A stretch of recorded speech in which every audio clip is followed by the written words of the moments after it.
Bueno, buenos días, buenas tardes, buenas noches también a quienes se conectan desde diferentes latitudes, que lo sabemos. Estamos aquí presentes en este evento de Cinda, conversatorio con nuestros presidentes, Cinda y el futuro. Como bien saben, este año Cinda cumple 50 años de vida y estamos muy orgullosas y orgullosos de este largo recorrido de promoción de la colaboración universitaria entre algunas de las más prestigiosas instituciones de América Latina y Europa. Y con ello también hemos contribuido a transformar la educación superior de la región. Tenemos orgullo por lo que hemos hecho, pero también ilusión por lo que viene, por estos 50 años del futuro que todavía nos quedan por recorrer. Y para celebrar estos 50 años, hemos preparado una serie de actividades a lo largo del segundo semestre, centradas en el pasado, presente y futuro de Cinda y de la educación superior. Hoy, como nos convoca este conversatorio con nuestros presidentes, a los que aprovecho de saludar, Gabriel Macaya, Carlos Angulo, Antoni Giró, José Tadeu y Josep Planel. En breve voy a dejar a María José Lemetre para que nos ofrezca unas palabras de inicio y además nos va a contar quiénes son y cuáles son sus aportes del pasado, del presente y del futuro. Antes quiero contarles muy brevemente de las otras actividades que tenemos para que las vayan poniendo en su calendario. Y es que vamos a hacer este segundo semestre tenemos actividades centradas en los objetivos de desarrollo sostenible de las Naciones Unidas, específicamente los objetivos 3 de salud y bienestar, 5 de igualdad de género y el 11, ciudades y comunidades sostenibles. Vamos a realizar 3 conversatorios parecidos a este en agosto, septiembre y octubre, cada uno enfocado en uno de estos ODS y donde vamos a presentar iniciativas que las propias universidades que son parte de Cinda nos han hecho llegar. Estamos ahora evaluando, nos han llegado casi más de 200, 240, si no recuerdo mal. Vamos a presentar esas iniciativas en las que estas instituciones se comprometen con el cumplimiento de los ODS, vamos a poner en común sus experiencias, vamos a discutirlas y difundirlas. Al finalizar el año también haremos una síntesis con estos encuentros, una especie de testimonio vivo y en desarrollo para que nos permita alimentar la reflexión y la acción orientada a estos desafíos que son tan relevantes para el planeta. Sin más, las dejo con María José Lemetre, directora ejecutiva de Cinda, para que nos dé unas palabras de bienvenida. Muy buenos días, muy buenas tardes, muy buenas noches a todos. Es para mí un agrado, pero sobre todo un momento emocionante ver a tantas caras amigas que hace tanto tiempo que no nos podemos saludar personalmente, abrazarnos y conversar de frente. También ver a nuevos amigos, nuevas personas que se incorporan a esta conversación y que quieren también estar al tanto de lo que está sucediendo en Cinda. Hace 50 años, en noviembre de 1971, 3 prestigiosas universidades, la Pontificia Universidad Católica del Perú, la Universidad de los Andes de Colombia y la Pontificia Universidad Católica de Chile, decidieron suscribir un acta en el marco del Acuerdo de Cartagena para constituir una red que pusiera a las universidades al servicio del desarrollo de los países y de la integración andina en ese momento. El acta constitutiva dice que el objeto de la red universitaria era realizar y promover estudios e impartir docencia sobre materias relacionadas con el desarrollo político, económico, social y cultural de América Latina. Desde entonces es interesante verificar que el compromiso y la forma de trabajo de Cinda no ha variado sustancialmente en todos estos años. Lo que sí cambió fue su alcance. De la región andina se extendió al resto de América Latina y luego cruzó el Atlántico e incorporó universidades en España, en Italia. Desde sus inicios, Cinda ha promovido la participación, el respeto por la cultura y los procedimientos de cada institución y el abordaje de temas críticos, la identificación e intercambio de buenas prácticas, la difusión de las actividades y los resultados de estudios realizados en conjunto con representantes de las universidades miembros. Hay conceptos que hoy día forman parte de nuestro lenguaje cotidiano: internacionalización, diversidad, aseguramiento de la calidad, entre muchos otros. Cinda puso estas ideas en el centro de su trabajo mucho antes de que estas siquiera tuvieran nombre. Enfatizó la necesidad de una visión sistémica sobre los problemas complejos, la incorporación de perspectivas interdisciplinarias, la centralidad de la función docente en las universidades y la preocupación por la calidad como una función central del gobierno universitario. Cuando cumplimos 45 años, publicamos un libro que hacía un recorrido por la trayectoria de Cinda, sus actividades, los proyectos desarrollados, los temas que definieron su trabajo durante todo este periodo y que siguen vigentes hoy. Estas tareas se expresan y se traducen en actividades de distintas formas a través de su desarrollo por los distinguidos académicos que han ejercido la presidencia de Cinda. Ellos definieron prioridades durante el periodo que presidieron el centro y dieron orientaciones a la dirección ejecutiva para implementar las acciones necesarias. Hoy queremos mirar hacia el futuro. El primer presidente de Cinda fue el doctor José Tola Pasquel, de la Universidad Católica del Perú. Y él estableció, junto con Iván Lavados, entonces su director ejecutivo, los principios y las orientaciones que definen la forma de actuar de Cinda. Hoy hemos invitado a los presidentes que han ejercido este cargo durante todo este periodo para conversar entre ellos, pero también con ustedes, acerca de la forma en que consideran que Cinda puede continuar aportando a la educación superior y desde ahí al desarrollo de Iberoamérica e Italia, que en realidad consideramos como un miembro honorario de esa región. Esperamos que este evento se desarrolle de la siguiente manera. Vamos a formular un par de preguntas detonadoras para que cada uno de los presidentes pueda darnos su punto de vista, pero sobre todo que puedan conversar entre ellos. Queremos que esto sea una conversación, de verdad. Sabemos que no es fácil con Zoom, pero tenemos que ir aprendiendo. Después vamos a abrir espacios para que los asistentes a la conversación puedan formular sus preguntas a cualquiera o a todos los presidentes. Tendremos personas revisando el chat y las preguntas que nos lleguen por las diversas vías de comunicación abiertas y luego dejaremos que los presidentes puedan comentarlas, responderlas o continuar su conversación a propósito de ellas. Tenemos el honor de contar con 5 presidentes que, como verán, tienen distintas características, aportan su perspectiva desde universidades distintas y comparten entre ellos el interés por ir más allá de su entorno inmediato y guiar una red tan amplia y prestigiosa como es Cinda. Quiero presentarlos muy brevemente, señalando solo su afiliación institucional en el momento de su presidencia y su especialidad académica o profesional. El primero es Gabriel Macaya. Fue rector de la Universidad de Costa Rica y es especialista en biología molecular. Presidió Cinda entre 1998 y 2003. Durante su periodo, Cinda incorporó a la Universidad Oberta de Cataluña, donde está hoy día la presidencia, y a la Universidad Peruana Cayetano Heredia. Fue sucedido por Carlos Angulo, entonces rector de la Universidad de los Andes de Colombia. Ha sido el presidente más duradero. Ejerció la presidencia entre 2004 y 2011. Es ingeniero civil y le correspondió hacerse cargo de la transición cuando falleció Iván Lavados, director ejecutivo de Cinda desde su creación. Luego asumió la presidencia Antoni Giró, físico y ex rector de la Universidad Politécnica de Cataluña, desde donde destacó la importancia de una educación superior comprometida con una formación de alta calidad, una investigación significativa y una importante transferencia de los resultados de la investigación hacia la empresa.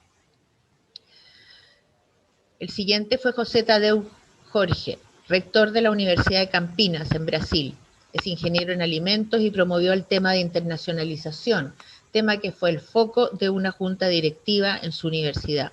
y actualmente se desempeña como secretario de Educación de Campinas.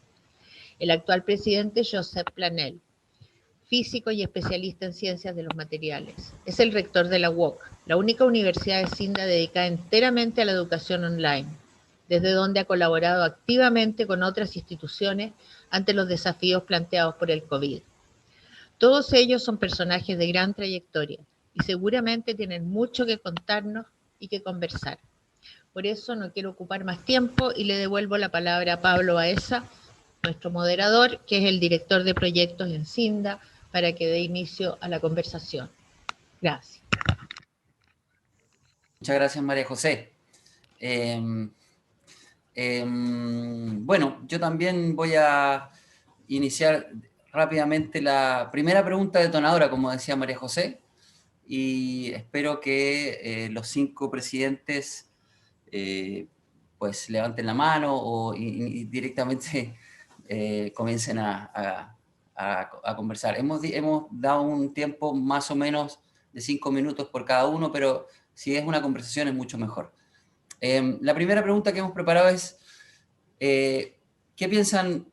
¿cuál piensan ustedes que ha sido la contribución de Cinda a la educación superior en Iberoamérica y más concretamente a las universidades que son parte de esta red?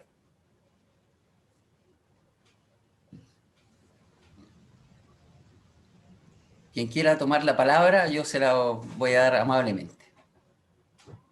Carlos Angulo está pidiendo la palabra. Carlos Angulo.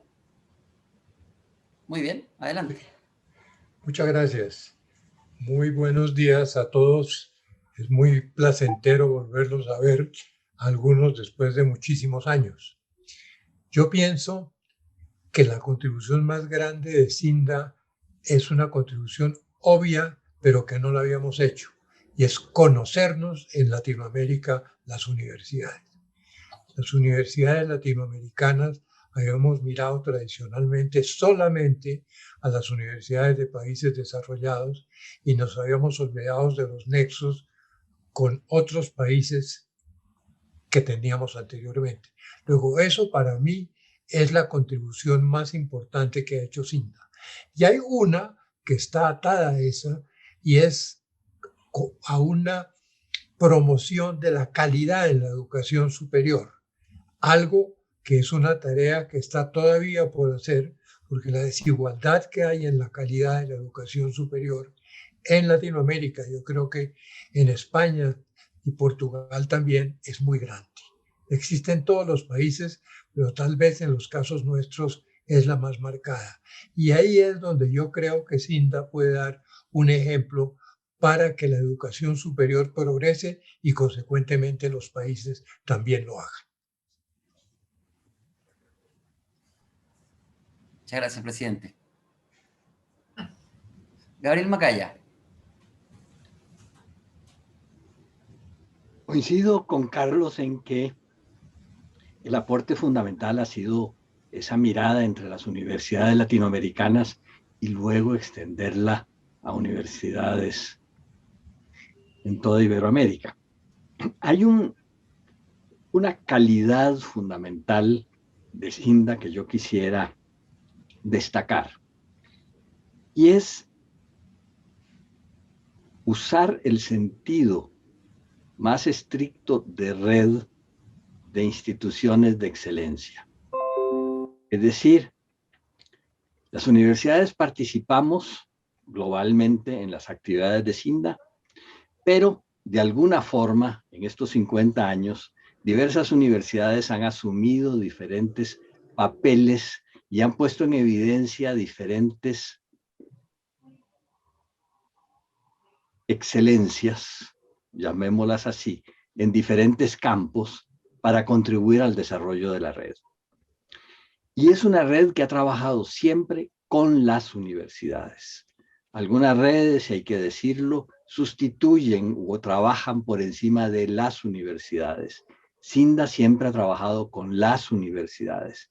Y al trabajar con las universidades, no ha sido únicamente con los rectores o con las autoridades, sino que ha profundizado en la relación y en la participación de académicos, autoridades en otros ámbitos, no la dirección superior de las universidades. Podemos más adelante, con el sesgo que supongo cada uno de nosotros tenemos, recordar alguna de las grandes aportes que SINDA ha hecho a nuestras universidades y, de alguna forma, construir sobre esos aportes para pensar en SINDA del presente y cómo asumirá SINDA el futuro. Y un saludo a todos. Muchos de ustedes no los he visto por años. Mi carrera me ha llevado por caminos muy diversos. Y bueno, el poder verlos a todos ustedes, nuevos amigos y antiguos amigos con los que en algún momento colaboré, discutí y construí, espero. Muchas gracias por la invitación. Muchas gracias. Antonio Giró. Bueno, muchas gracias. Me sumo a todas las salutaciones que se han hecho y quisiera destacar la importancia de SINDA en que no es solo una red. Yo creo que SINDA ha tenido una visión más amplia de favorecer y potenciar y coordinar la educación superior a nivel de todos los países, independientemente no solo de las universidades de la red. A través de los informes de educación superior que se realizaron en 2006, creo, 2011, se han ido realizando. Esta segunda parte de los 50 años, los últimos 25 años, yo creo que han sido una consolidación de los 25 primeros. Los 25 años primeros, SINDA se fue estableciendo, fue evolucionando el sistema de educación superior en América Latina, pero también en España. En España, del 86 hasta el 2000, los últimos 20 años del siglo pasado, se consolidó las universidades como centros de investigación, que no lo eran. Las universidades españolas eran más docentes que no investigadoras. La ley de la ciencia del 86 fue evolucionando y creando el sistema universitario de calidad ligado a las tres funciones de transmisión de conocimiento, generar conocimiento y difundir el conocimiento y externalizarlo a través de las acciones con el mundo de la sociedad.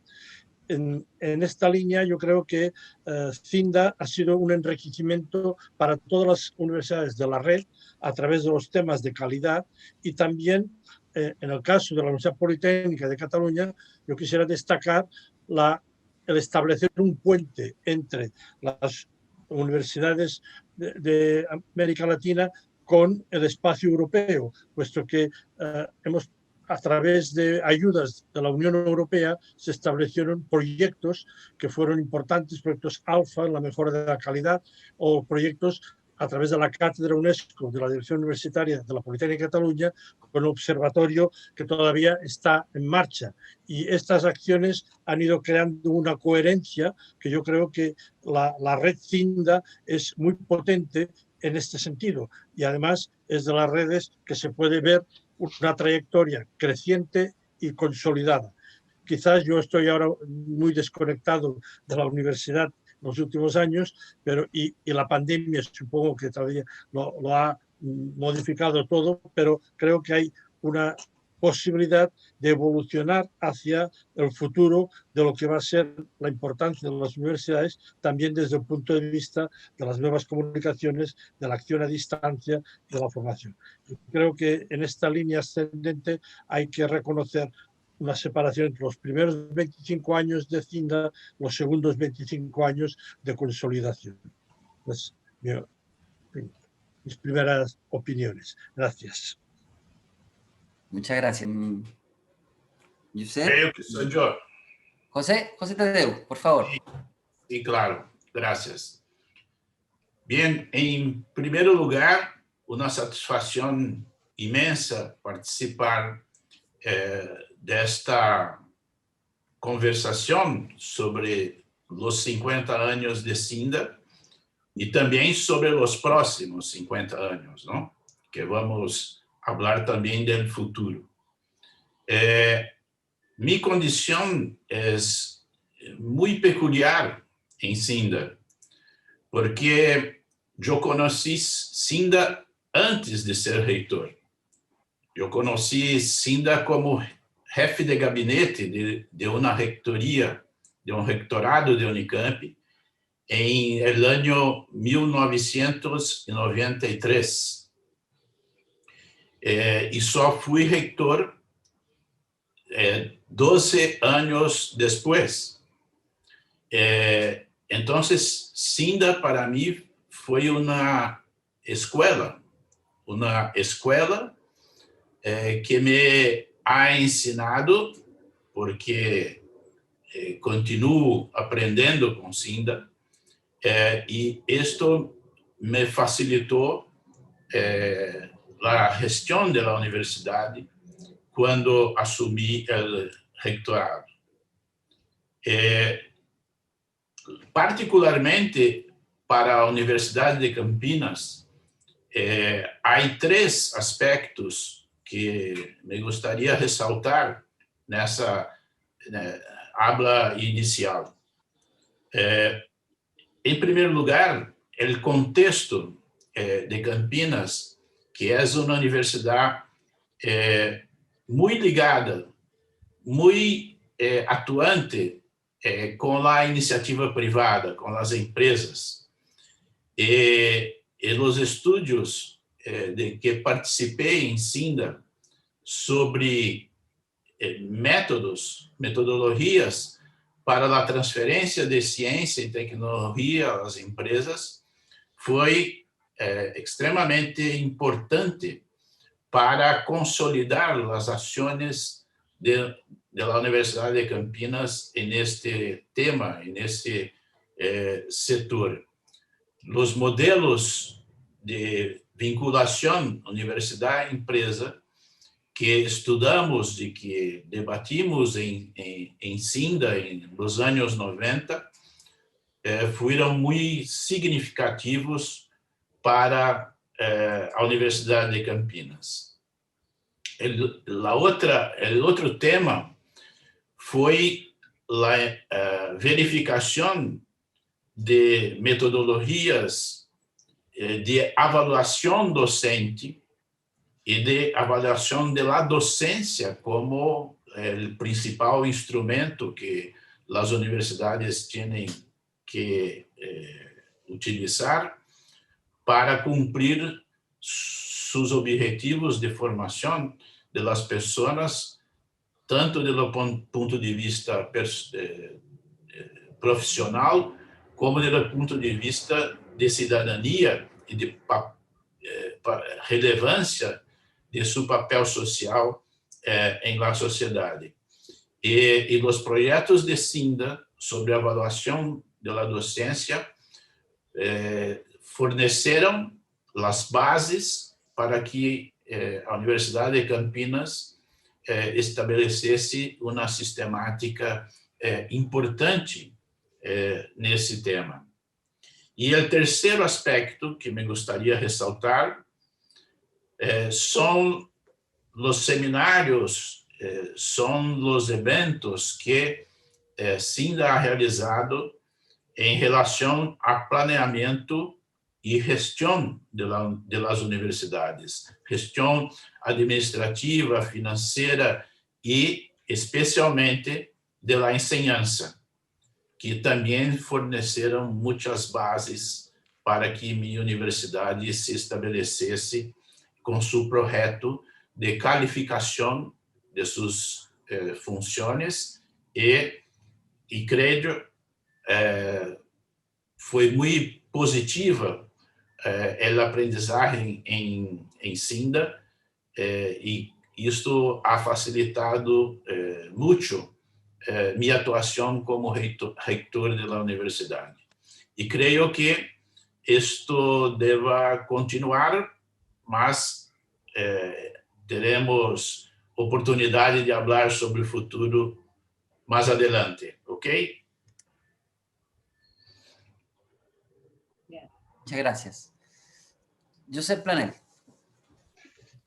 Yo también quiero expresar mi satisfacción por por participar en esta conversación y sin duda quisiera agradecer a todos aquellos que han hecho que Cinda llegue a los 50 años, es decir, a todos los anteriores presidentes y todos los rectores que han permitido que hoy podamos celebrar este 50 aniversario y por tanto poder hacer un balance y una visión de futuro. Agradecer también a la directora general, a la directora ejecutiva, María José Lemaitre, que nos permite a los presidentes pues, tener una vida mucho más fácil de lo que sin ella sería. Por tanto, gracias María José también. Dicho esto, quisiera abordar la pregunta desde la óptica de, muy brevemente, pero cómo creo que Cinda ha contribuido a la educación superior en Iberoamérica, la contribución a las universidades de propio Cinda, que ha supuesto para la UOC y también para mí, ¿no? En primer lugar, desde el punto de vista de la contribución a la educación superior en Iberoamérica, yo creo que la preocupación de Cinda, que ha sido la preocupación constante por garantizar la calidad de la educación superior, este es el primer vector y el más importante y que da carta de naturaleza a la institución. De hecho, cuando Cinda en 2003 se asociaba con el Quality Assurance International para crear el IAC, el Instituto de Acreditación de Calidad, Cinda ha impulsado la calidad del sistema universitario y lo ha hecho no solo en las universidades que participan en Cinda, sino en diferentes países, ¿no? Tanto en Costa Rica como en Perú, etc., ¿no? Por tanto, creo que este es un hecho característico diferencial y sin duda preservar de nuestra red. Esta idea de promover la instauración de la cultura de la calidad en la educación superior y la mejora continua, yo creo que este es también un gran vector de futuro. Cuando la educación superior se puede acabar convirtiendo en un negocio implacable de calidad a veces dudosa, yo creo que esta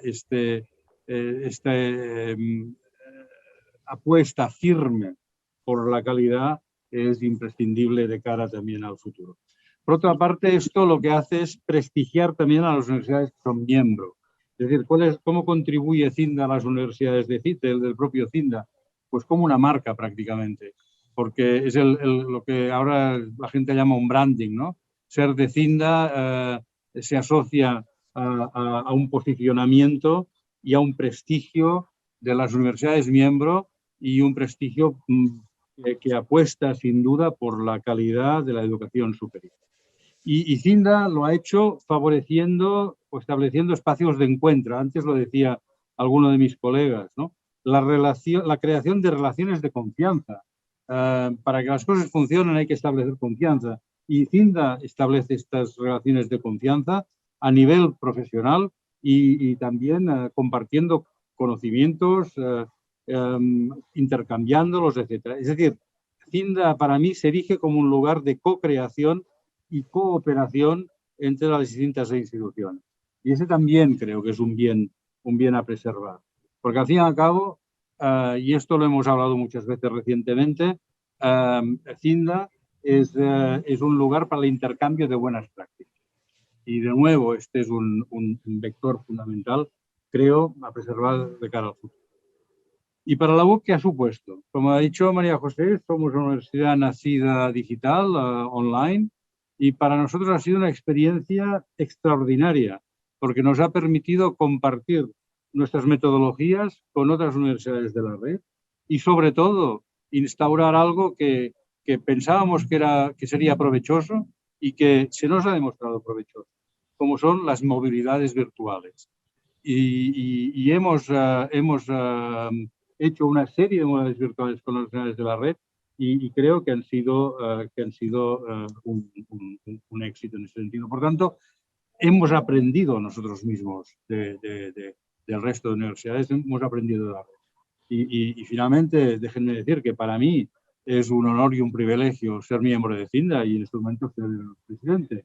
Pero debo decir que he aprendido y disfrutado mucho de los encuentros, puesto que en pocas redes uno encuentra la disponibilidad y la facilidad para hablar, discutir, compartir con los rectores de todas estas universidades prestigiosas. Por tanto, para mí un privilegio y una enorme satisfacción. Muchas gracias, Josep. Bueno, han sido muy explícitos y sería interesante que pudiesen ahora retrucar, ¿no? O conversar sobre las cosas que cada uno ha comentado. No recuerdo si fue Gabriel Macaya que algo se dejó, dijo, voy a dejar para una segunda intervención algo más. ¿Podría ser, quizá, comenzar usted? ¿Sí?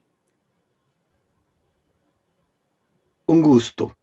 Primero, un pequeño comentario que es inevitable, y es cómo me involucré yo con Cinda. Y ahí debo decir que también lo hice antes de ser rector. Yo era vicerrector de investigación en el 80, cuando se firmó un contrato dentro de un proyecto que se desarrollaba a nivel nacional sobre la gestión del desarrollo científico y tecnológico, que lideraba el Ministerio de Planificación con las universidades y el Ministerio de Ciencia y Tecnología de Costa Rica. Y se pasó un contrato dentro de ese proyecto, financiando por el Fondo de las Naciones Unidas para el Desarrollo, para un acompañamiento a las instituciones participantes en el desarrollo de estrategias, marcos legales para el desarrollo científico y tecnológico en el país.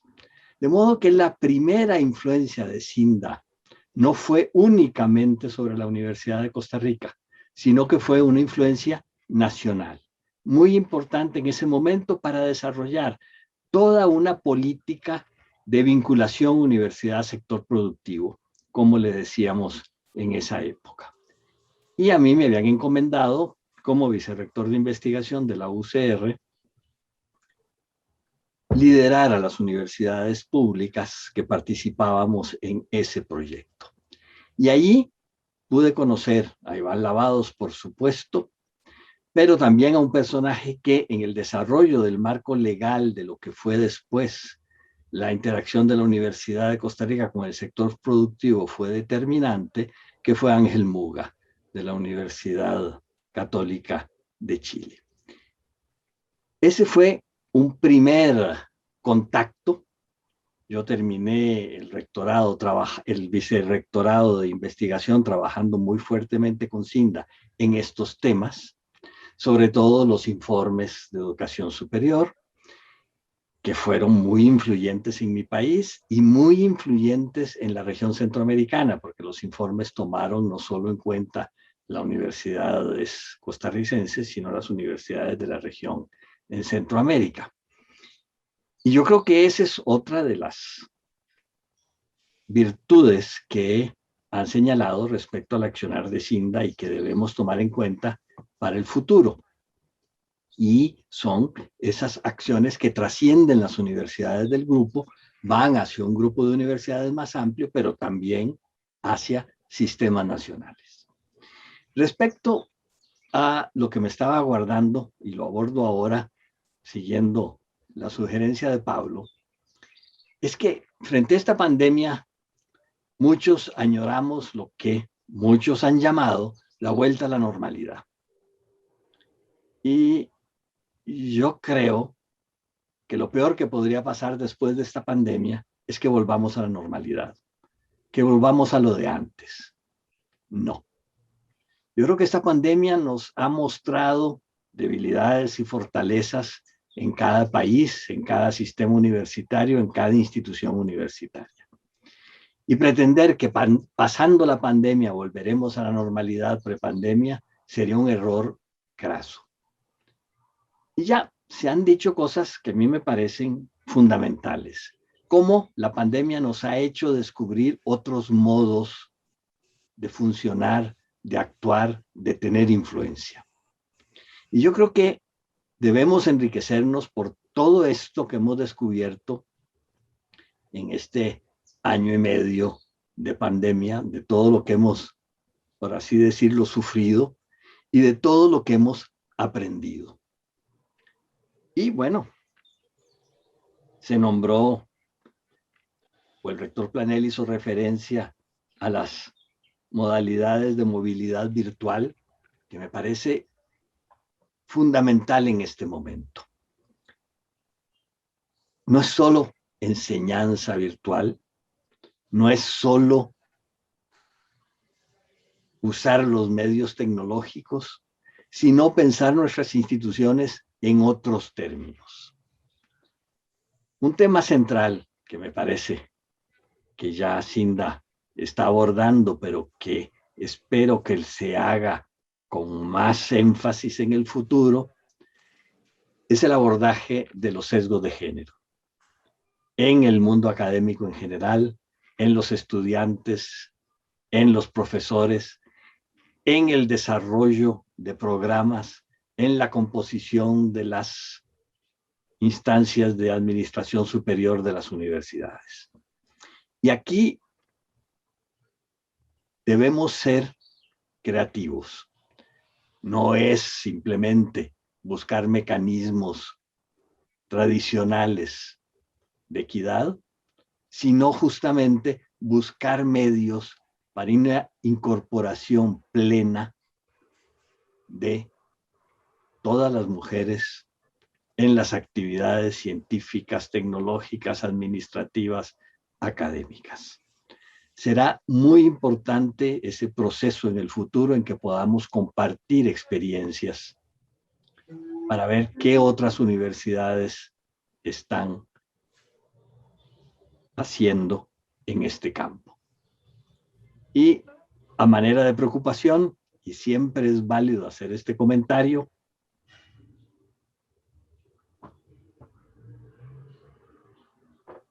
todavía las instancias de gestión superior en las universidades son mayoritariamente masculinas. Aunque hemos tenido, y las recuerdo con particular aprecio, rectoras de gran influencia durante el desarrollo de Cinda. Muchas gracias.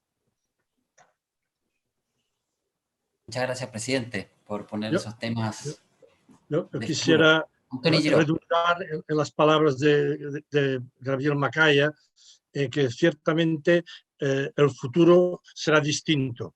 Las universidades creo que no pasaremos a ser la UOC, universidades no presenciales, sino que reforzaremos la universidad presencial con todo el rigor y las posibilidades que nos da las redes para reforzar el contacto entre los estudiantes, pero hacer un mixing entre la enseñanza presencial y la enseñanza virtual. Hay unos facilita mucho la presencialidad con el material adecuado y complementado. Esto en la Universidad Politécnica de Cataluña he visto que estos 2 últimos años se ha potenciado la creación de documentos y de elementos para dar la docencia virtual. Se ha ampliado la disponibilidad que había y las posibilidades, y se ha hecho se ha preparado mucho material que ayuda a complementar la formación. Y creo que esta transformación, este equilibrio entre lo presencial y la virtualidad enriquecerá la calidad.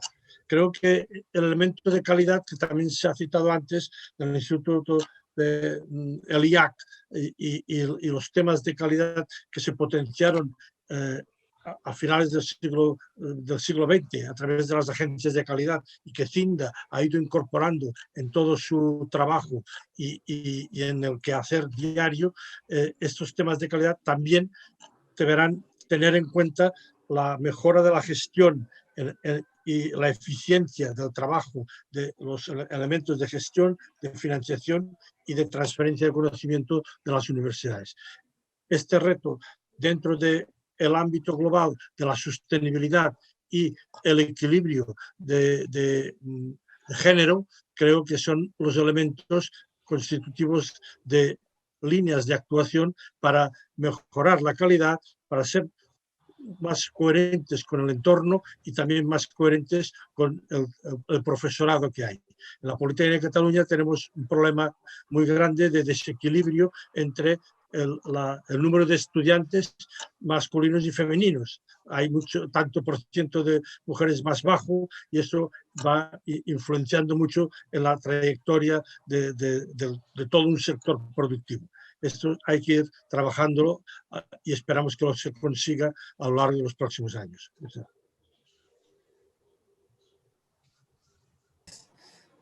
Carlos Angulo, por favor.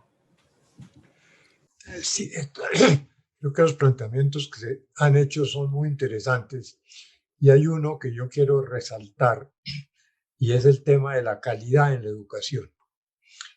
La pandemia nos ha enseñado una serie de esquemas con los cuales podemos trabajar más eficientemente y yo creo que el mundo en general, pero en particular el mundo universitario va a ser un mundo diferente, en el sentido que vamos a complementar mucho más la educación presencial con la educación virtual.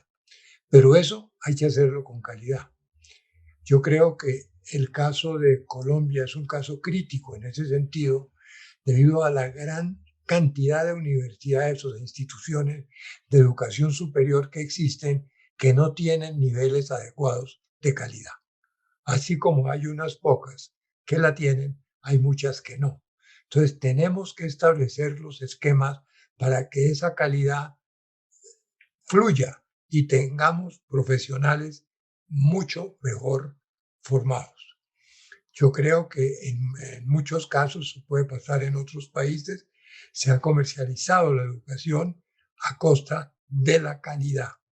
Y ahí las universidades que pertenecen a CINDA pues son una excepción en algunos países de las universidades generales. Entonces, esa irrigación la tenemos que dar para efecto de mejorar la educación superior, porque hay una inquietud grande, se están haciendo inversiones muy importantes, pero a veces son inversiones que se malgastan si no se hacen de una manera razonable y complementando la educación presencial con la educación virtual y con la formación de profesores. Estuve mirando con mucha preocupación estas últimas clasificaciones de universidades que tienen de más y de menos, lo acepto. Pero en el caso colombiano fue particularmente preocupante en el sentido que todas las universidades colombianas descendieron. Entonces la pregunta, ¿por qué pasó eso? Tenemos que analizarlo muy cuidadosamente para efectos de cambiar ese esquema y que volvamos a tener una calidad en la totalidad de las universidades mucho mejor de la que tenemos hoy día. Pablo, yo creo que el futuro nos reserva viejos desafíos que vienen de antes de la pandemia y también nos agrega otros desafíos o otras maneras de mirar para las cuestiones, ¿no? La equidad es algo que no es nuevo. Perseguimos durante años y avanzamos algo, pero poco, en este tema. La inclusión social en las universidades también es algo que no es nuevo, pero se tornó más visible por causa de la pandemia. La integración de nuestros países en términos de conocimiento, en términos de desarrollo, también es un viejo desafío que se agrava em momentos em que vivemos uma pandemia. E eu queria destacar que vamos ter que discutir, debatir nuevamente a internacionalização, que creio vai passar por novos enfoques que decorrem de la pandemia. Inmediatamente antes de la pandemia, la internacionalización tuvo una dimensión que fue interrumpida por la pandemia. Y debemos retomar esa cuestión para encontrar los mecanismos más adecuados para esta nueva realidad, que ciertamente, como colocó Gabriel Macaia, como colocou de uma maneira muito interessante, não vamos a retornar aquilo que existia antes. Não vamos. Não devemos retornar aquilo que existia antes. Temos que verificar pontos que se tornaram evidentes por la pandemia e que temos que encontrar soluções para eles. São novos e viejos desafios que teremos pela frente. Efectivamente, estoy de acuerdo con lo que han dicho mis colegas, de que la pandemia sin duda nos ha producido nos ha estirado, ¿no? El siglo XXI empieza en el 2021. Pero claro, esto está inmerso en un gran cambio de revoluciones tecnológicas. Venimos de 2 siglos y medio de revoluciones tecnológicas. Revolución industrial, la época del hierro, la máquina de vapor, el acero, el petróleo, el automóvil, y estamos en plena revolución de la época informática y de las telecomunicaciones, de la cual las universidades no se pueden sustraer. De hecho, el profesor Manuel Castells, que nos hacía una magnífica conferencia al respecto en la última asamblea, no la última, no, una de las últimas que pudimos hacer presencialmente en Monterrey, hablaba también del cambio hacia la era informacional. Y la era informacional va a significar un cambio absoluto en comportamientos, en forma de ser de la sociedad. De la misma forma que la revolución industrial lleva a una sociedad industrial, la revolución de las tecnologías nos lleva a una sociedad informacional. Y ahí va a estar todo involucrado, ¿no? Y bueno, las universidades no han incorporado la tecnología hasta por necesidades perentorias hasta hoy en día. Llevamos 700 años con el modelo de Galileo, ¿no? Que es la tarima y la proyección de la voz hacia los estudiantes. Por tanto, por fin ha llegado este cambio. Pero es verdad lo que decía mi colega también de la Politécnica, Antoni Giró, de que no todo el mundo va a ser como la UOC. No, Dios nos libre. Va a haber otro tipo de universidades que incorporarán la tecnología, claro que sí, pero no de la misma manera. Pero es que también tenemos que considerar el target de estudiantes. El target de estudiantes de una universidad online como la nuestra no es el target de estudiantes de la mayoría de presenciales. Nuestra universidad está pensada para la formación a lo largo de la vida, que también va a ser necesaria en el siglo XXI. Es decir, la formación de grado o incluso de posgrado que obtienen los estudiantes jóvenes cuando acceden por primera vez a la universidad no es lo que van a necesitar luego según sus necesidades vitales y necesidades profesionales a lo largo de la vida. Por tanto, eso también hay que ponerlo sobre el tablero de cara al futuro. Y por otro lado, yo creo que lo han dicho ustedes muy bien, el impacto social en temas de género y en otros temas, porque vamos a ser digitales y vamos a ser verdes. Y tanto en una cosa como la otra, y ahí van a estar en los próximos eventos celebraciones de la Agenda 2030, pues vamos a estar ahí, vamos a estar en género, vamos a estar también en sostenibilidad, etcétera, etcétera. Y es fundamental el impacto social de las universidades frente al impacto social de otro tipo de actores de la formación superior que no buscan lo mismo que las universidades. Porque al fin y al cabo las universidades como tales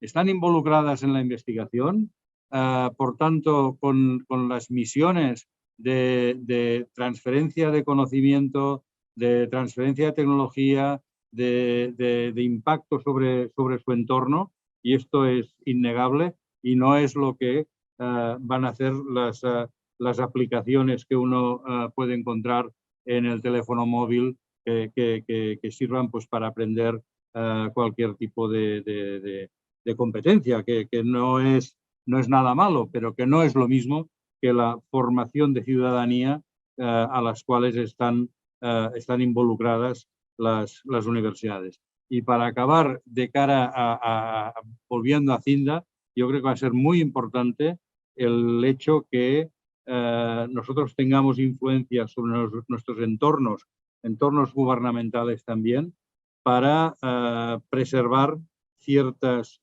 cuestiones. Cuestiones como, por ejemplo, la necesidad de que la red sea accesible por parte de la ciudadanía. Hoy en día, seguramente, o yo estoy convencido, que el derecho a poder acceder a agua corriente o a corriente eléctrica es un derecho de la ciudadanía, igual que el poder acceder a Internet. Y, por tanto, debemos luchar por el acceso a Internet de la ciudadanía y por una red neutra, una red en la cual no haya preferencia por los paquetes de entretenimiento sobre los paquetes culturales o los paquetes de educación. Y tengo más cosas para hablar del futuro, si acaso, pero ya me he alargado demasiado en este punto. Gracias. Muy bien, gracias, Josep. Bueno, realmente pasaron del pasado, el presente, a hablar del futuro directamente, y es algo que nos agrada, porque realmente nosotros estamos pensando ya en el futuro.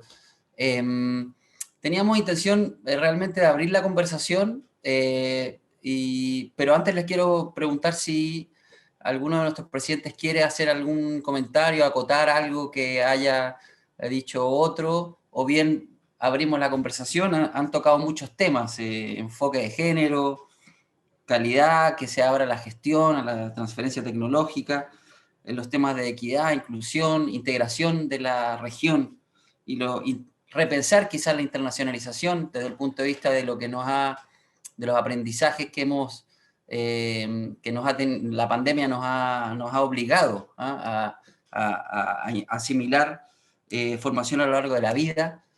Y también lo que dijo recién el rector Planel respecto de la revolución tecnológica, ¿no? De la sociedad de la información. ¿Alguno de ustedes quisiera hacer un comentario o abrimos? Antoni Giró, que no te veía bien. Sí, adelante. Un tema que ha puesto sobre el tapete el presidente Carlos Angulo y que ha salido es el tipo de universidad o qué es una universidad. Porque hay una tendencia ahora en España también de establecerse entidades de educación superior que se llaman universidades, pero no lo son. Entonces, en ese sentido, se acaba de promover por el gobierno una nueva ley que especifica las condiciones para que se pueda llamar universidad, que tengan realmente elementos de transferencia de conocimiento, pero de generar conocimiento, de que haya investigación y que se cumplan una serie de condiciones que ahora algunas de las universidades privadas que existen, que están apareciendo en España, pues dejan, yo creo, mucho que desear en este punto de vista, y que han aparecido como elementos de negocio más que lo que duraba. Y este elemento es una nueva faceta de la calidad que habrá que tener en cuenta también, y lo apuntaba Carlos Angulo en el cuento de Iberoamérica, de que una universidad sea realmente una institución que transmite conocimiento, que genera conocimiento, que transfiere este conocimiento a la sociedad y actúa como motor de desarrollo. Muchas gracias, Antonio. Vamos a darle la palabra entonces a Adolfo Meisel, ¿sí? Adolfo. Muy buenos días a todos. Un placer escucharlos, saludarlos, así sea virtualmente. Sobre el tema de la inclusión de género y equidad de género, nosotros creamos este semestre, a partir de este semestre en la Universidad del Norte, una nueva beca que se llama Marvel Moreno, que es el nombre de una escritora, una novelista barranquillera muy significativa. Y consiste en que para las carreras donde tenemos baja demanda, por parte, digamos, en la universidad nuestra hay más mujeres que hombres, lo cual es usual por lo menos en las universidades colombianas. Pero hay unas diferencias grandes entre diferentes carreras, por razones que no es la discusión aquí, pero hay una discusión ahí, hay una parte probablemente que es socialización, pero pudiera haber otras cosas. Por ejemplo, carreras como medicina, pues hay más mujeres que hombres, siendo tan difícil, tan exigente, etc. Pero en las ingenierías hay una baja demanda. Entonces la beca consiste en que a las mujeres les damos durante toda la carrera una beca del 50% del valor de la matrícula. Eso es una suma pues, significativa y lo hace muy atractivo. Y nos fue bien, se aumentó en unas más que otras. Eso incluía todas las ingenierías menos ingeniería industrial, la más cercana, digamos, es la que mayor número de mujeres atrae. Pero, por ejemplo, en mi ingeniería eléctrica, ingeniería mecánica, se nos aumentó la demanda en razón de esa beca. Eso resulta rentable en carreras en donde tenemos unos cupos excedentes y el costo marginal de usar esos cupos, digamos, haciendo un cálculo muy generoso para nosotros, llamarlo alzada, el costo marginal de un estudiante podría ser máximo de un 25%. Entonces, dar un descuento del 50% es muy rentable para nosotros desde el punto de vista financiero y creo que resulta muy útil para aumentar la equidad de género en la composición de diferentes carreras y económicamente resulta muy atractivo para estas jóvenes que yo creo que una de las cosas que pasa es que atraemos estudiantes que iban para de pronto otras universidades de menor calidad, pero cuyo costo pues, era probablemente la mitad del nuestro. Entonces, eso me parece que contribuye también un poco a ampliar la oferta de calidad también. Pues, entonces, digamos, ahí yo creo que es una política, la menciono como pues una cosa muy puntual, pero con un programa con el cual estamos muy complacidos. Que creo que otras universidades pudieran hacerlo sin ningún costo y con beneficios financieros incluso. Muchas gracias. Muchas gracias, rector. ¿Alguno de nuestros presidentes quiere hacer alguna acotación a lo que acaba de mencionar Adolfo Meisel, rector de Uninorte?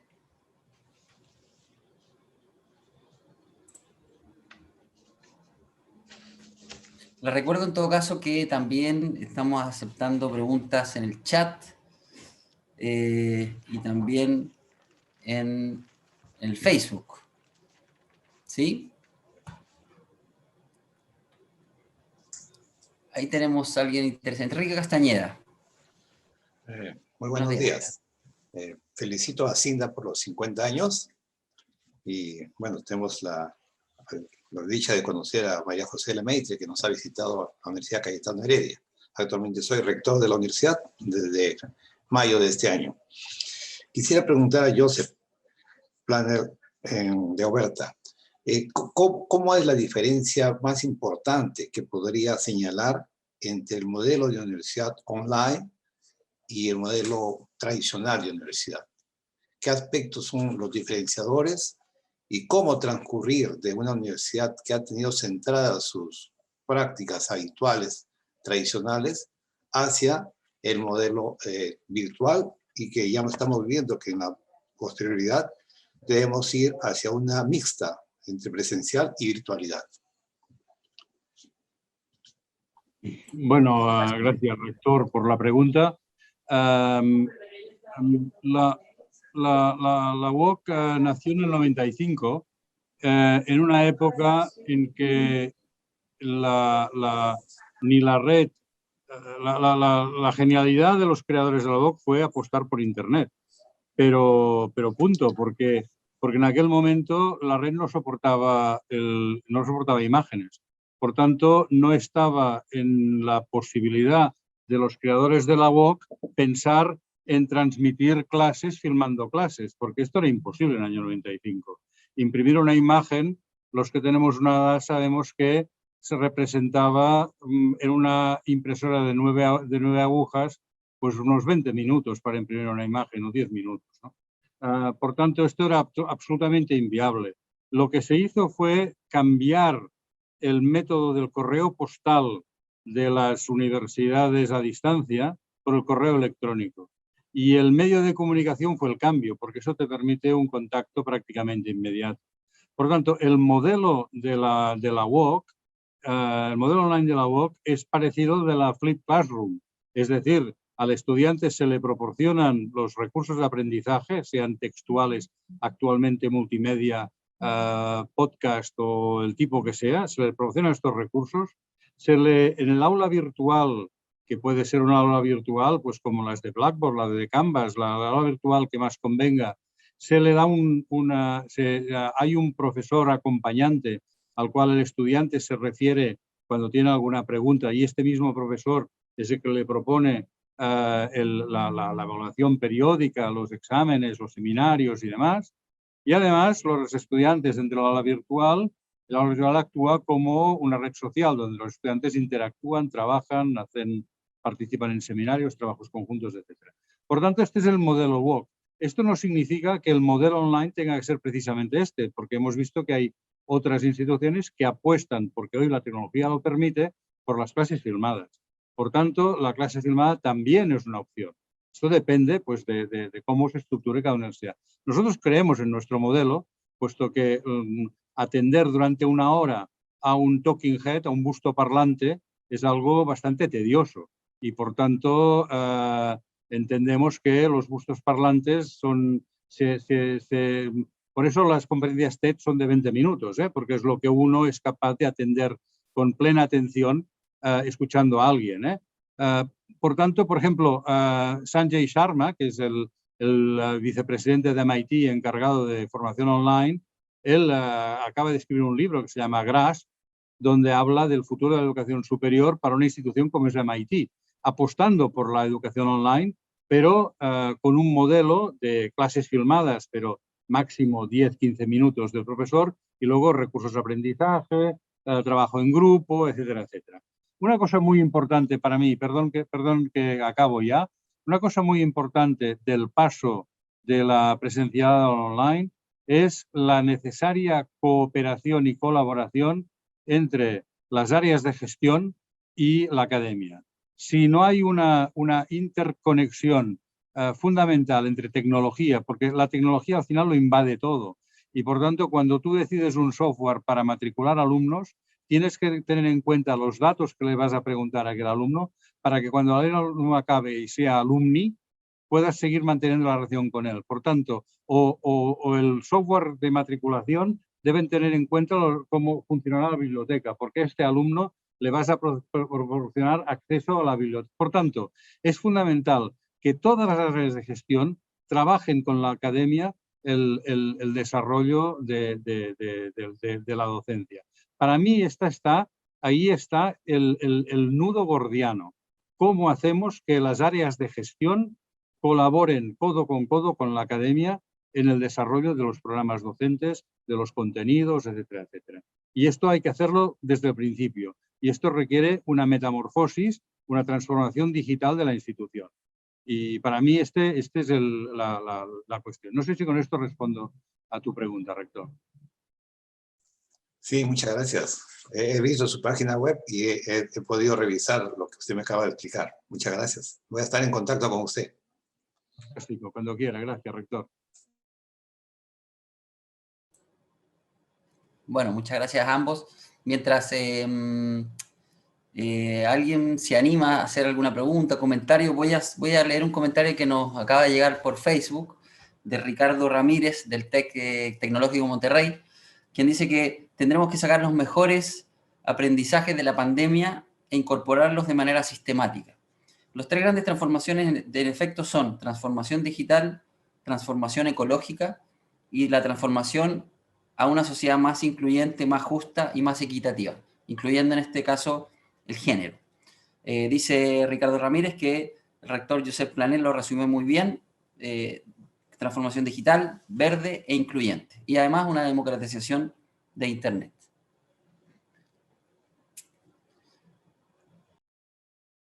Tenemos más preguntas de los asistentes, veo muchas caras conocidas, seguramente tengan algún comentario que hacer. ¿Sí? Carlos Angulo, por favor, adelante. Hay un punto que no hemos tocado y que me interesaría oírlos, y es cómo facilitar el acceso a la educación superior a las personas de menores recursos. En todos nuestros países existen universidades públicas y universidades privadas. Las públicas están haciendo esa labor en mayor o menor grado y con mayor y menor eficiencia, pero están haciendo esa labor. Yo creo que las privadas no hemos hecho lo suficiente y tenemos que buscar los mecanismos para que la gente capacitada de menores recursos pueda acceder a esa educación de calidad y no tengan que ir a universidades o instituciones de mucho menor costo donde los valores de las matrículas.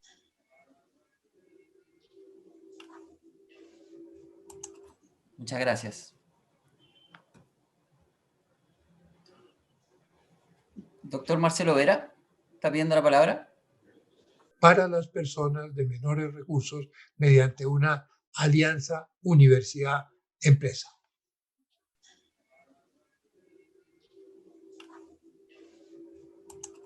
Muchas gracias. Doctor Marcelo Vera, ¿está pidiendo la palabra? No, gracias. Bueno, aprovecho. Soy el vicerrector académico nacional de la Universidad Católica Boliviana en Bolivia, La Paz. Está la Nacional. Un saludo cordial. He estado escuchando con mucha atención sobre el aspecto de las tecnologías, que es un punto muy importante hoy en día en la educación superior. Pero aprovecho para enviarle nuestros más cordiales felicitaciones a CINDA por los 50 años de funcionamiento, una importante red que nos lleva a mirar lo que sucede hoy en día también en todo lo que es la educación superior, escuchando con mucha atención la participación de los colegas. Un saludo cordial a todos ustedes. Muchas gracias. Bien, sigamos adelante.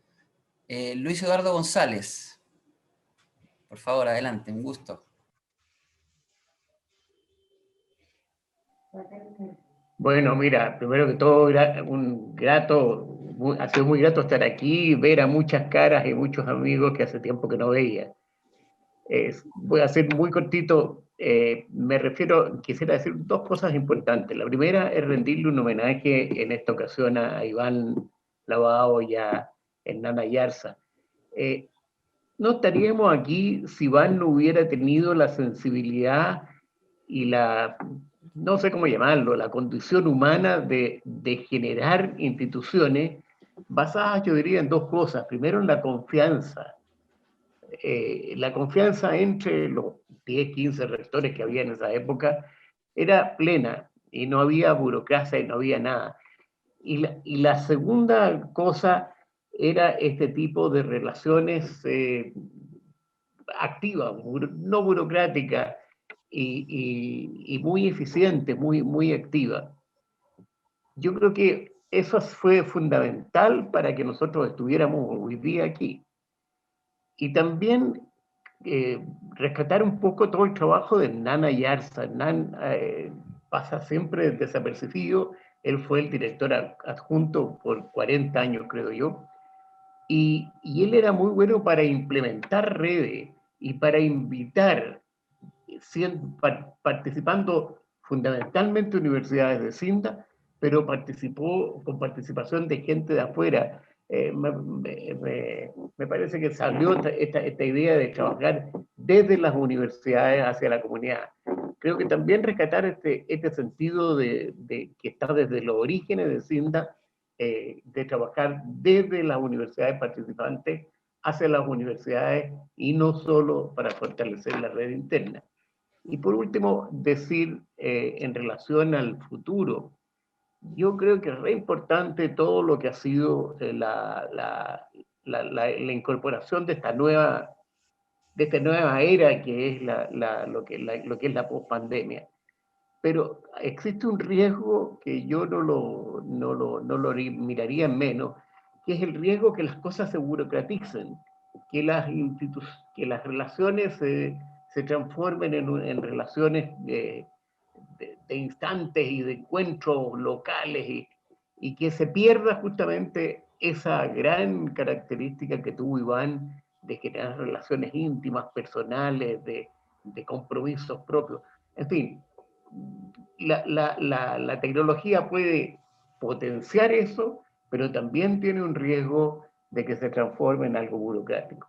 Agradezco la posibilidad de estar aquí con ustedes y rescato de nuevo esta tarea inmensa y este gran valor de Iván en estos 2 años. Muchas gracias, Luis Eduardo.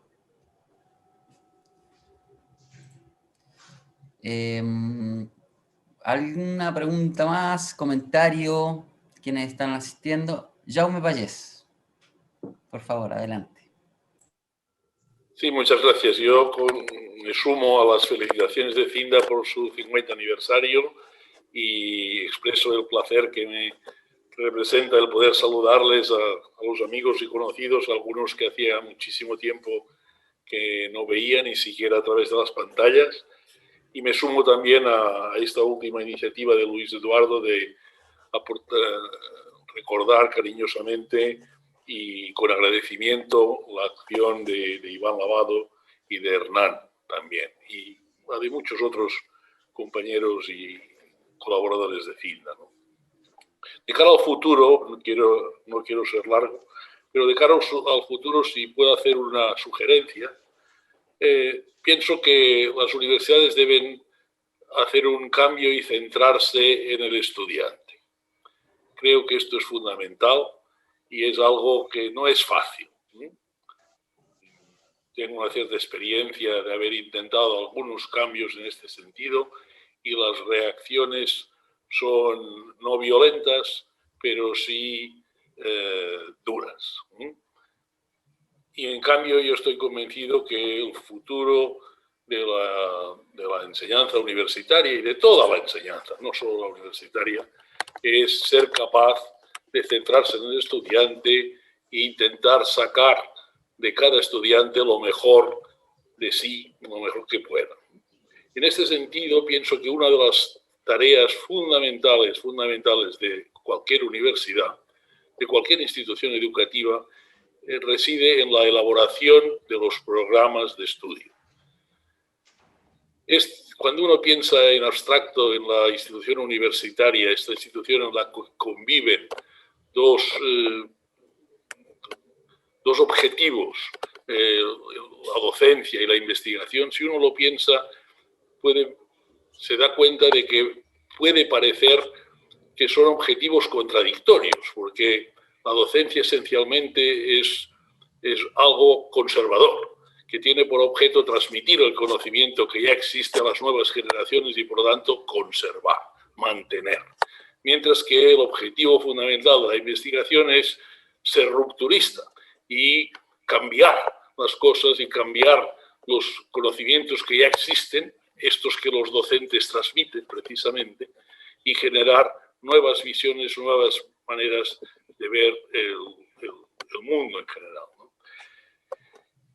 Y parece mentira que una institución pueda acoger estas dos misiones, ¿no?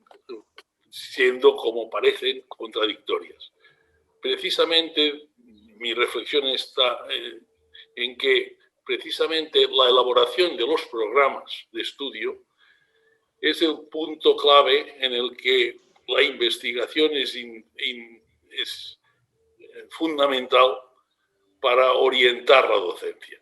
Es en el momento en que se elaboran los programas de estudio cuando las personas que han tenido una carrera excelente en la investigación son capaces no de decir qué es aquello que debe incluirse en los programas de estudio, sino lo contrario, qué es aquello que no debe incluirse en los programas de estudio ya y que puede dejarse de lado. Esta es una decisión muy difícil, muy compleja y que solo, desde mi punto de vista, personas que han hecho una carrera en investigación se hayan dado cuenta de la cantidad de cosas con las que les abarrotaron en sus estudios iniciales y que no les han servido de nada o les han servido de muy poco, son capaces de decir, de todo esto vamos a eliminar una parte importante y vamos a centrarnos en aquello que puede tener futuro, siempre es incierto, pero vamos a intentar centrar a los estudiantes en aquello que puede tener futuro con una visión que tenga un soporte firme en labor de investigación realizada. En este sentido, yo creo que esta parte de elaborar los programas forma parte del futuro de la universidad y necesario, y forma parte de esta reflexión que quiero aportar de centrar la actividad universitaria en el estudiante, ofreciéndole unos programas realizables, con un tiempo razonable, cosa que no es usual en muchísimas de las universidades de la región, ¿no? De España y de toda Iberoamérica. Esta es mi opinión y la ofrezco para el debate y para la reflexión futura, y me ofrezco además a participar en lo que puedan pensar que pueda aportar.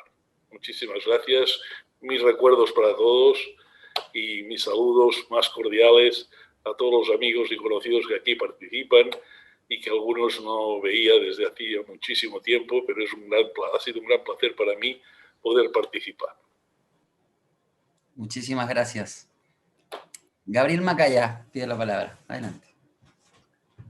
Gracias. Me parece central la reflexión que hizo Jaume respecto al papel o la centralidad del estudiante en el proceso universitario. En una región particularmente desigual como es América Latina, y ahí dejo por fuera a una parte importante del grupo CINDA, pero en América Latina es el continente o es la región con mayor desigualdad, y entre ellos Costa Rica es uno de los países más desiguales en la región. La pandemia ha puesto en evidencia que esa desigualdad tiene implicaciones más allá de las que tradicionalmente la universidad ha desarrollado métodos para enfrentar. El haber pasado, como todos tuvimos que hacer, de un sistema presencial a un sistema mixto o a un sistema a distancia, dejó por fuera a los estudiantes. La administración, tanto académica como operativa, definió metodologías, etcétera, a su conveniencia y siguiendo criterios muchas veces poco consecuentes con la vida de los estudiantes. La pandemia, por lo menos en la Universidad de Costa Rica, reforzó un poco eso que señalaba el rector Pallés, de programas largos, desactualizados, exigentes en lo formal y no en lo sustantivo con los estudiantes. Y yo creo que, de nuevo, y reitero, la pandemia nos enseñó mucho en esto. Por lo menos en el caso de Costa Rica, la pandemia mostró que algo que vivíamos y estábamos orgullosos de la gran conectividad del país era una ilusión. Y entonces las soluciones que hemos tenido que poner en el sistema educativo en general no han sido soluciones todas basadas en la conectividad. Hemos tenido que ser mucho más creativos, puesto que hay otras formas de abordar esa educación no presencial que apenas estamos comenzando a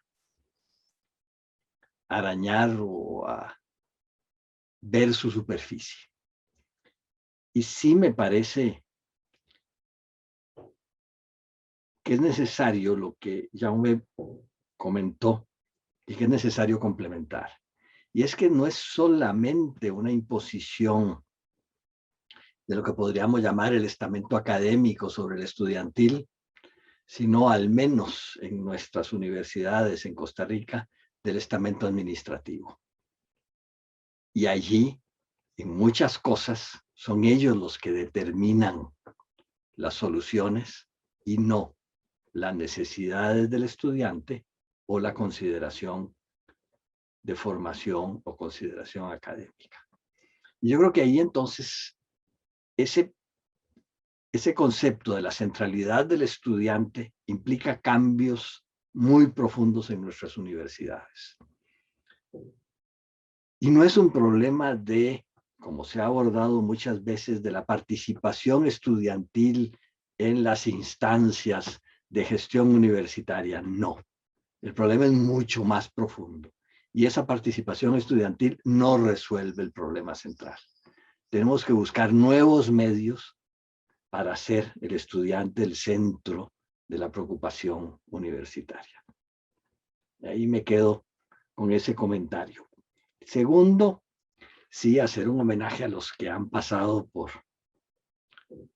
Cinda y que no nos acompañan. Yo tuve como presidente una experiencia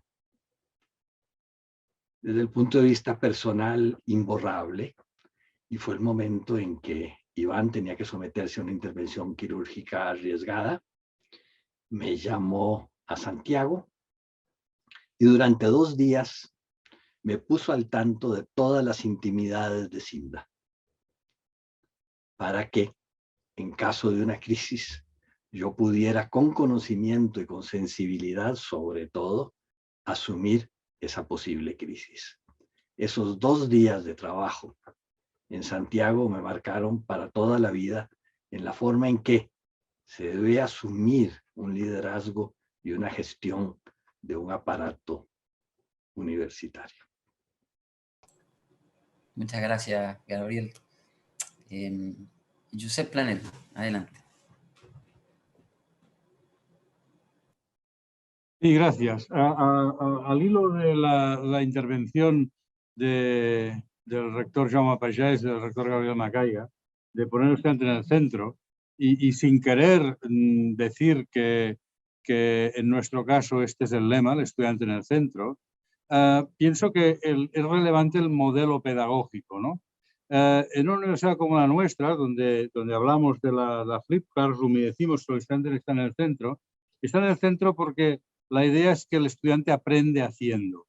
Es decir, es un método más basado en el aprendizaje que no en el estudio. ¿Quién es el protagonista del aprendizaje? Es el estudiante. Y en cambio, en muchos modelos, el protagonista es el profesor. Es el profesor el que transmite, es el profesor el que dirige la clase y, por tanto, el estudiante adopta un papel pasivo que solo deviene activo cuando se examina, cuando está en el laboratorio de prácticas, pero la actividad es de receptor, no de personaje activo. Por tanto, métodos pedagógicos en los cuales el estudiante deba participar, pienso que son más operativos y en este caso defiendo nuestro modelo. Creo que es importante también el papel de la tutoría. la tutoría, asignar tutores a los estudiantes desde el principio de su llegada a la universidad, porque son los que van el contacto que va a evitar el abandono también, porque el abandono también se produce, y sobre todo en una formación como la nuestra online, el abandono sin duda es un peligro, ¿no? Porque con un target de estudiante que trabaja, porque nuestros estudiantes, he dicho antes, que son personas que estudian se forman a lo largo de la vida, el peligro de abandono es mucho más alto, ¿no? Porque muchas veces uno se matricula como a principio de año, uno se matricula al gimnasio, ¿no? Y sabemos lo que duramos cuando nos apuntamos a un gimnasio, ¿no? Por tanto, esto sin duda es un peligro también. Y otra cosa que nos ha enseñado Internet es que Internet ofrece servicios y nos hemos acostumbrado a pedir servicios, mientras que las universidades ofrecen productos y acostumbramos a ofrecer productos cerrados. Un producto cerrado es un máster de 60 créditos donde hay una parte fija, una parte optativa, pero no es un modelo flexible que el estudiante se pueda construir según sus necesidades. Repito, en la formación a lo largo de la vida creo que esto es relevante. Quizá habría que discutir para los estudiantes más jóvenes de 18 años que toman grados o incluso másteres y solo estudian, esto seguramente estaríamos en disposición de discutirlo. Y finalmente, en relación a la intervención que ha hecho el rector Carlos Angulo respecto del impacto social o de cómo conseguimos el acceso a la universidad por parte de las personas menos desfavorecidas, estoy absolutamente de acuerdo con él. Yo creo que este es uno de los retos que tenemos las universidades, porque al fin y al cabo el talento es la riqueza mejor distribuida del mundo, porque el talento no está relacionado con la clase social ni el poder económico. Y por tanto, reclutar el talento creo que es fundamental y hay que afrontarlo ya sea desde alianzas con filántropos hasta posiciones de universidades públicas financiadas desde el gobierno. Gracias. Muchas gracias. María José Lemaitre, ¿quieres hacer una pregunta? Yo creo que se ha tocado muy fuertemente el tema del compromiso con los estudiantes y la centralidad de los estudiantes. Pero al mismo tiempo hemos hablado de la necesidad de tener universidades que sean capaces de generar, transmitir y difundir conocimiento. Y me parece que hay ahí elementos que son difíciles de conciliar, porque aumentar el acceso a estudiantes significa incorporar a la universidad una serie de personas que tienen muy distintos intereses. Algunos quieren tener trabajo a corto plazo, mejorar sus condiciones de vida, desarrollarse personalmente o tal vez desarrollar una actividad académica. Y creo que es muy difícil que una institución sea capaz de responder a todas esas necesidades. Porque además no basta con acceder a la universidad, sino también hay que asegurarle la permanencia al estudiante, la titulación, sus posibilidades de vida profesional después. Por otro lado, si se plantea como una exigencia sustantiva para las universidades el desarrollo de la investigación, sabemos que eso tiene un alto costo y que no todas las universidades que existen tienen la posibilidad de hacerlo. Ahora uno podría decir, claro, las universidades van a ser poquitas y las instituciones de educación superior pueden llamarse de otra manera, pero la verdad es que a la gente le gusta ir a la universidad. Entonces, ¿cómo conciliar el compromiso y la centralidad del estudiante y el compromiso con el conocimiento? Y tal vez este puede ser generado por la universidad y entonces es una universidad de investigación o con investigación, pero también ¿cómo podemos asegurar que ese conocimiento generado por otros en esas instituciones más desarrolladas, más consolidadas, con mayores capacidades de investigación, pueda ser consumido en una institución para mantener la actualización y desarrollo de su profesorado. Hay ahí una tensión y la vemos muy claramente cuando intentamos trabajar en temas de aseguramiento de la calidad. Me gustaría oír alguna reflexión al respecto. Sí, lo que acaba de plantear María José es muy importante y difícil de manejar. Yo creo que las universidades lo que podrían hacer es, en el caso de los programas de pregrado primero, tener unos programas muy flexibles que el estudiante se pueda adaptar a ellos de acuerdo con sus necesidades y que sean poco profesionalizantes, porque nadie sabe en qué va a terminar trabajando. Entonces la persona lo que tiene que es organizarse para aprender a aprender. Y ya la educación de posgrado puede orientar a la gente y complementar la práctica para que las personas se orienten. Muchas personas hemos cambiado de actividad durante nuestras vidas profesionales y para eso no nos preparó la universidad. Entonces lo que necesitamos son programas flexibles, con muchas selectivas para que la gente pueda desarrollarse muy bien. Lo otro, evidentemente, se necesita un cuerpo profesoral fuerte y un cuerpo profesoral que paralelamente, en el caso de algunas universidades, adelante investigaciones que son fundamentales, sean buenos docentes y atiendan a los estudiantes.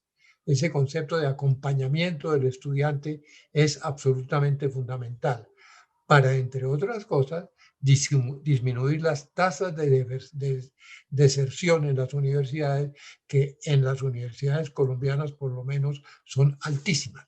Solamente hay una universidad que tiene la mejor cifra y es del 23% de deserción, que es todavía muy alto. El resto anda alrededor del 50%. Entonces, yo les sugiero que miren ese problema en sus países porque seguramente es similar y tenemos que trabajar. Bueno, María José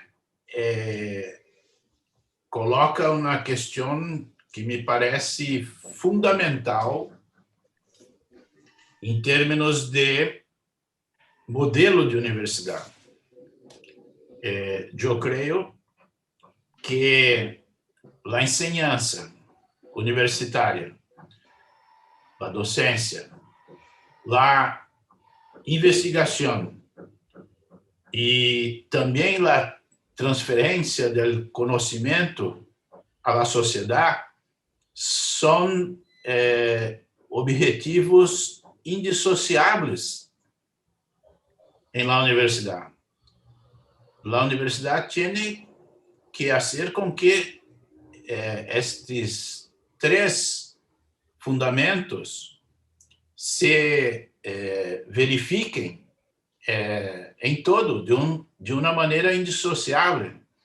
Los estudiantes pueden participar de proyectos de investigación, pueden participar de proyectos de relaciones con empresas. Si la universidad hace una planeación, hace un modelo curricular, es posible conciliar los tres segmentos que me parecen importantes. La dificultad que creo exista es el balance de estas tres atribuciones, ¿no? Esto varía dependiendo de la área del conocimiento, dependiendo de la profesión, pero creo que tenemos que caminar en el sentido de definir como indisociables las tres acciones en la universidad. También me gustaría hacer un comentario a respecto de la financiación que ha sido tratada por Carlos Angulo, que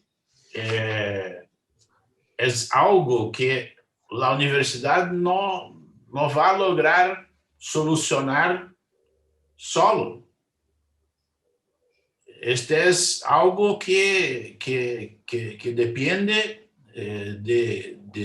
del proyecto de cada país para la formación universitaria. Creo que las colocaciones de Carlos Angulo, no que dice respecto a las universidades, coincidimos, pero no vamos a lograr solucionar esta cuestión sin que los gobiernos de nuestros países estabelezcan una programación de metas del país para tanto. Gracias. Voy a quitar la mitad de mi intervención porque ya José Tadeu la hizo. Nada más reforzar que sí, yo no creo que haya un antagonismo en formación e investigación, sí hay una tensión en los términos en que Jacques Delors las planteó en su libro de introducción a su libro de La educación encierra un tesoro. Es ya un poco viejo, pero yo creo que esas tensiones que señalaba Jacques Delors siguen siendo válidas. Y consciente de lo que decía José Tadeu, sí me parece importante así hacer una sugerencia muy operativa a Cinda, y es que analicemos experiencias universitarias de la participación estudiantil en la investigación en grado y posgrado. En posgrado es fácil, ahí no creo que haya que buscar mucho, pero en grado y en pregrado sí es fundamental examinar experiencias exitosas. Y yo estaría dispuesto a contribuir exponiendo una experiencia que nosotros hemos desarrollado en mi grupo de investigación en la Universidad de Costa Rica, a donde hay una participación activa, permanente de estudiantes de bachillerato y licenciatura en nuestro grupo de investigación. Y no es necesariamente una participación trabajando en investigación. Es una participación contribuyendo a las discusiones, participando en las reuniones de grupo y, sí, asumiendo algunas tareas simples que el grupo de investigación les asigna. Pero sí es posible, mediante mecanismos novedosos, incorporar a los estudiantes de pregrado o grado, como se le quiera llamar, a los procesos de investigación en los diferentes grupos. Y les puedo asegurar que el enriquecimiento que el grupo ha tenido mediante esa participación es, por calificarlo de alguna manera, espectacular. Nos ha llevado a cambiar todos los mecanismos y paradigmas tradicionales de cómo desarrollamos investigación en el grupo. Gracias. Tenemos tiempo para una última pregunta que voy a leer yo, que nos ha llegado de Facebook. Y tiene que ver con lo siguiente. La pregunta es de Ricardo Ramírez, del TEC de Monterrey. Dice, ¿qué esfuerzos debemos de hacer para entrenar, preparar, capacitar a nuestros profesores para las tres grandes transformaciones? La transformación digital, ecológica y social. ¿Los objetivos del desarrollo sostenible pueden ser una guía para esta tarea? Pregunta abierta para nuestros presidentes. Una respuesta muy simple. Tienen que estar involucrados y tienen que transmitirse en la universidad a los estudiantes de todas las disciplinas y a tratar de motivarlos para que se unan con los de disciplinas diferentes y contribuyan a eso. Y eso se puede y se debería dar prácticamente en todos los cursos de las universidades, porque ese es el futuro del mundo. También de una manera muy sencilla, si la universidad adoptar los objetivos de desarrollo sustentable de la ONU, ciertamente vamos lograr que la comunidad universitaria se involucre con este nuevo escenario digital, ecológico y social.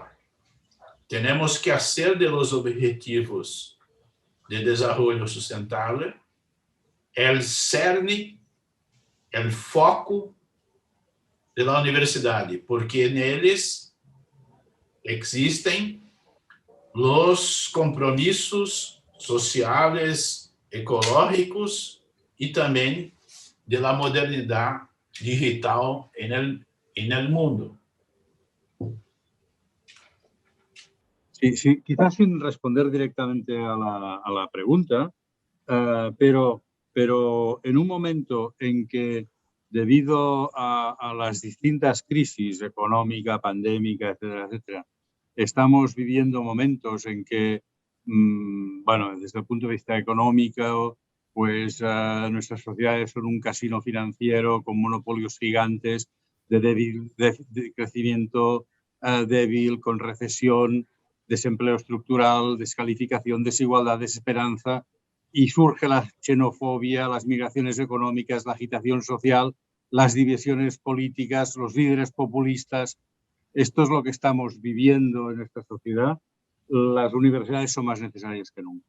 Y por tanto, creo que firmemente que es el momento en que nuestros países necesitan más del conocimiento, la ciencia y la educación para progresar. Creo que es el momento de las universidades.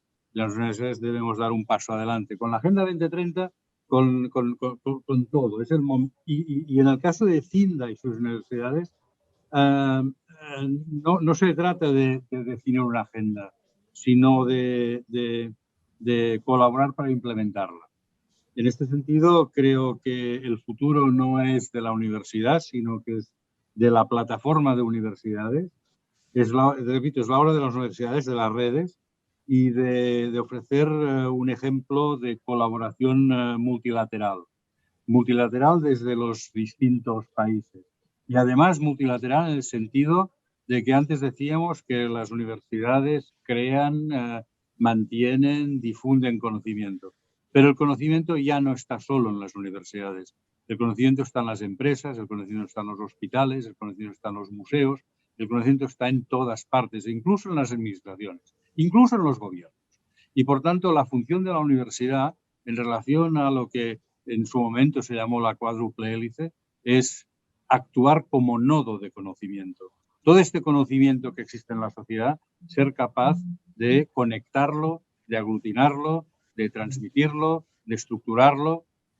Por tanto, es una función social de primer nivel y creo que en un momento de, por un lado, una revolución digital que está ahí y de la crisis que esto va a conllevar, las universidades debemos dar un paso al frente y liderar o intentar liderar esta transición. En las universidades somos muy propensos a exigir de los estudiantes aprendizaje, de exigir a los estudiantes compromiso, de exigir a los estudiantes esto y lo otro.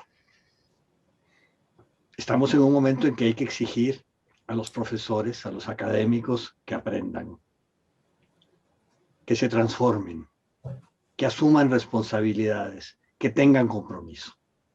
Por lo menos en mi universidad esto es una crisis fundamental y lo hemos visto y la pandemia lo ha puesto en evidencia de una manera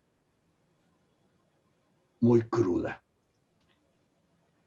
Es decir, debemos preguntarnos si la misma estructura académica de nuestras instituciones universitarias, al menos en Costa Rica, es la adecuada para enfrentar esos retos que nos plantea el vicerrector de Monterrey. Yo estoy convencido que no. Tenemos al menos en Costa Rica una estructura que yo he llamado fractal. La universidad es un conjunto de elementos disconexos que a su vez se dividen en otro conjunto de elementos disconexos Y así podemos llegar hasta el profesor universitario que en muchas condiciones se convierte en una isla. Enfrentar estos cambios, las universidades tradicionalmente lo han hecho de una manera muy tímida. Cómo introducir valores de derechos humanos en la formación universitaria, entonces se crean cursos horizontales de derechos humanos, etc. Cómo introducir las nuevas tecnologías, lo mismo. Yo creo que es necesaria una transformación tanto del espíritu y del compromiso del ethos universitario como de su estructura. Y yo creo que ese es otro tema que podemos mirar hacia el futuro, puesto que el conjunto de universidades miembros de la red son muy ricas en soluciones, en modelos y en estrategias para enfrentar estos retos. Gracias. Muchas gracias, Gabriel Macaya. Yo les había dicho que tenía la última pregunta, pero han ido llegando más y hay mucho interés y les voy a transmitir al menos una más. Viene de Joshua de Negri y la pregunta es la siguiente. Dice, ¿cuál es el siguiente paso para evidenciar el impacto de las universidades en los estudiantes? Yo no sé si no hay una metodología directa, pero sí indirectamente. Lo que sí es cierto es que los estudiantes al acabar el grado deben haber asumido una capacidad de aprender y después de sentirse útiles para buscar el trabajo. Y que en todo caso la formación inicial es la de aprender a aprender. Y esa es la universidad debe centrar en el estudiante, como hablaba el rector Pagès, y sí que hay experiencias de que durante el grado, en algunas universidades, y eso se podría comparar ejemplos, hay una participación activa también el estudiante a través de las prácticas en algunos objetivos concretos de formación que son muy interesantes. Estoy, por ejemplo, pensando en la fórmula Student, en que los estudiantes diseñan los coches de carreras y que en estos momentos en la Universidad Política de Cataluña hay 6 coches que compiten de distintas escuelas y los estudiantes, grupos de 17, 18 estudiantes que con un profesor buscan recursos y generan este proyecto. Lo que aprenden estos estudiantes de la formación de la ingeniería, de todos estos aspectos, será seguro mucho mejor que lo que hubieran aprendido con unas materias fijas y determinadas. Pues esta es la línea de que a nivel de grado, después a nivel de máster, ya la relación, el estudiante, el espacio europeo de educación superior no ha ligado tanto el grado con el máster. Hay más posibilidades. Entonces, en función del trabajo en la sociedad, los estudiantes van al trabajo o vuelven y se forman en máster ya más orientado a lo que realmente les interesa el mundo profesional. Porque lo que sí es cierto es que el mundo del trabajo cambia muy rápidamente y la formación, los estudiantes deben tener una formación y una capacidad de adaptación importante. El éxito de los que salgan de una universidad a encontrar el trabajo es el test de la formación que se ha solido en esta universidad en comparación con otras. Una frase solamente para resaltar lo que acaba de decir Antoni. Hay que enseñarles a aprender a los estudiantes interdisciplinarmente para que con esas bases se puedan desarrollar posteriormente. Muy bien. ¿Algún comentario más? Estamos ya prácticamente en nuestra hora de término. Tenemos algunas más preguntas, pero no vamos a alcanzar. Ha sido una conversación muy, muy rica, muy compleja, con muchos temas. Y les agradecemos a todas y a todos quienes han estado presentes. Voy a darle la palabra a María José Lemetri, que va a hacer un cierre de este encuentro. Adelante. Quiero agradecer entonces estos momentos de, como decía, de experiencia y de sabiduría. Creo que hemos tenido un tiempo muy potente de escuchar a nuestros presidentes, de tener orientaciones para el trabajo de Cinda. Como siempre, hay ideas nuevas y poderosas que valen la pena recoger y rescatar y ponernos a pensar de qué manera las implementamos. Estamos a disposición de todos ustedes en cinda@cinda, o los invitamos a visitar nuestra página web donde están todas las informaciones de los proyectos en que estamos haciendo. Muchísimas gracias a Gabriel Macaya, a Carlos Angulo, a José Tadeu, a Anthony Giró, a José Planel por su participación, por el tiempo que nos dedicaron y por sus palabras y sus enseñanzas. Muchísimas gracias a todos. Gracias. Adiós. Muchas gracias. Que tengan buen día, buena tarde. Igualmente. Hasta luego.